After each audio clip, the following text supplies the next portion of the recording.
Hi everyone, let's talk books. And today I want to talk to you about the Ripped Bodice's second annual Summer Romance Bingo.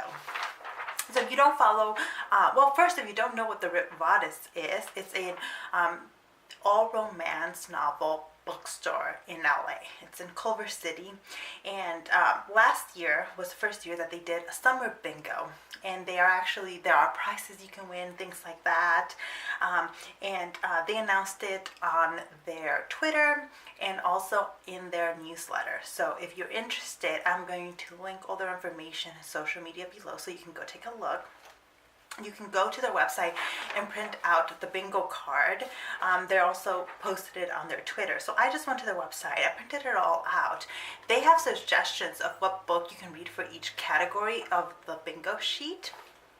I've decided that I'm going to try to find books on for each of the categories that I have kind of an easier access to. So today I want to kind of give you the initial TBR for my summer romance bingo.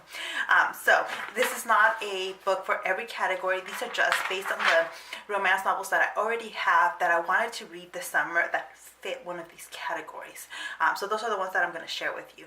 So obviously I will have to read more if I'm going to fill up my bingo card.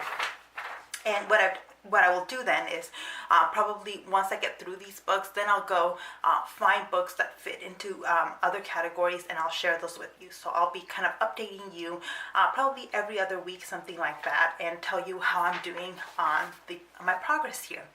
But let's say that I'm working on a category that, or I'm not working on a category that you want to work on.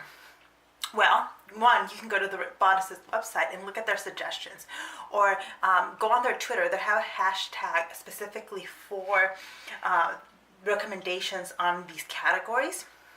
So there will be plenty of recommendations out there for you. So these are just the categories that I'm going to be starting with that I will share. So first one that I'm going to start off with is fairy tale retelling. I'm kind of blurring the lines with this one. I'm interpreting very loosely so that I can read Alyssa Cole's A Princess in Theory, because I really, really want to get to this book. I've read Alyssa Cole's Civil War romance novels, and I really, really like them. She's a really good writer, and her stories are really interesting, and this has a cool premise. The premise is that So the main character, Naledi D. Smith, keeps getting these emails from an African prince saying that they are betrothed, they are engaged, and she, like any one of us, just ignores the emails. But it turns out that there is an actual prince that she is apparently engaged with. To. He makes it over to where she's at, doesn't tell her at first who he is, and blah blah blah. They're gonna fall in love.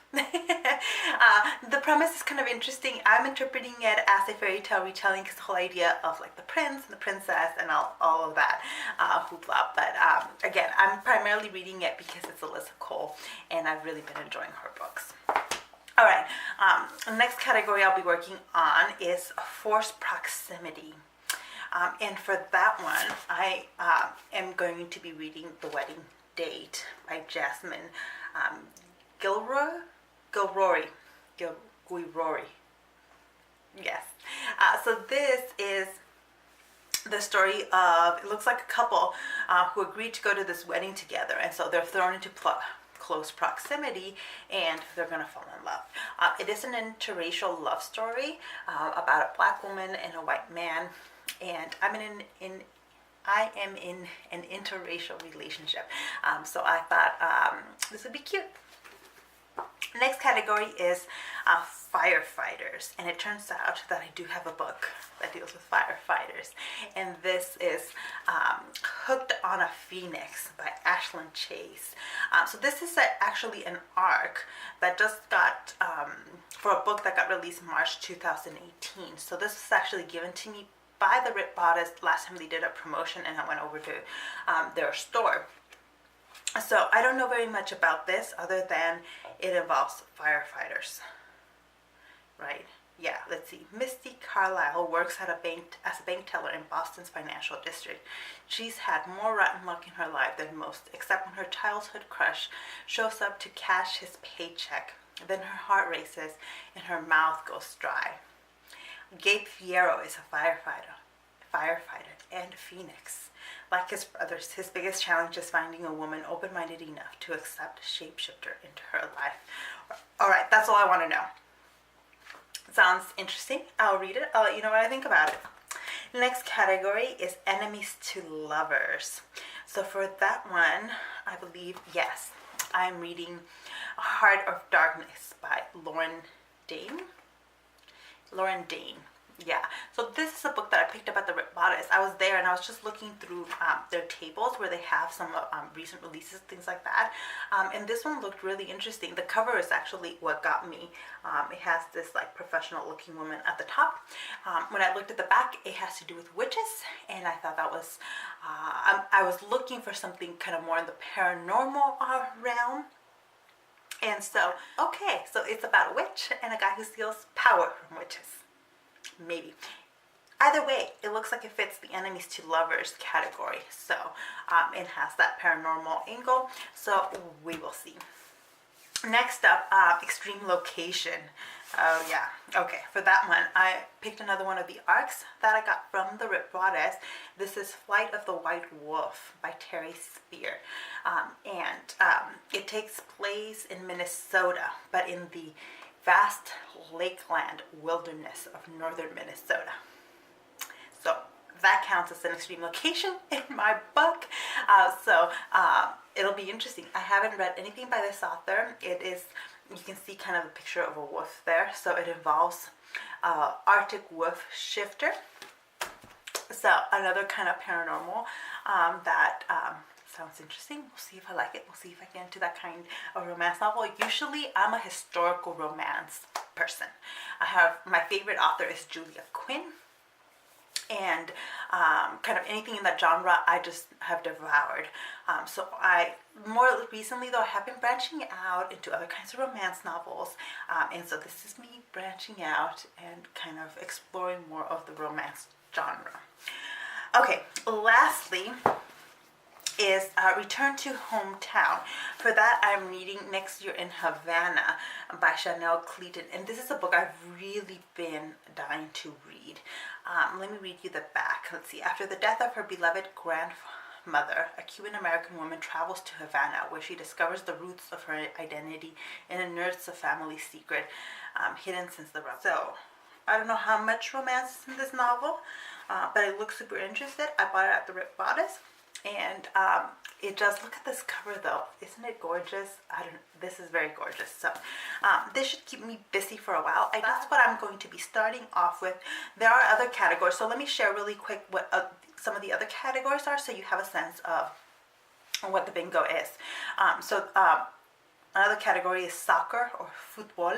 It's the World Cup summer, for those of you that don't know. So it's a very timely category, and I don't have any book that fits it, but I will be looking at it. I will be looking for a book that fits this, because my mind's going to be on soccer this summer. I will be watching Go Mexico. That's the team I support. All right, next category on here, young adult paranormal. Like I said, I'm into the paranormal, but I don't have a young adult paranormal, so we'll see what I can find in that one. Carriage sex. That one shouldn't be hard to find, because most books with carriages involve some sort of carriage sex, so that I'm anticipating that will be an easy one to find. Next up, a fashionista book. So hopefully that one will not be hard to find either. Set at a summer camp is another category. Ooh, this one's interesting. Heroine's eyes are described using the ocean. So we'll have to, that one might be a little bit harder to find. That's one where I might go in and look at what other people are recommending for the category, because unless you've read it, it might not be obvious that her eyes are being described like the ocean. Okay, a category I'm super interested in is mermaids. I've never gotten into mermaids. I'm not big on them, but I'm willing to give it a try. I'll read a romance involving a mermaid. Sure, why not? Next is queer plus historical.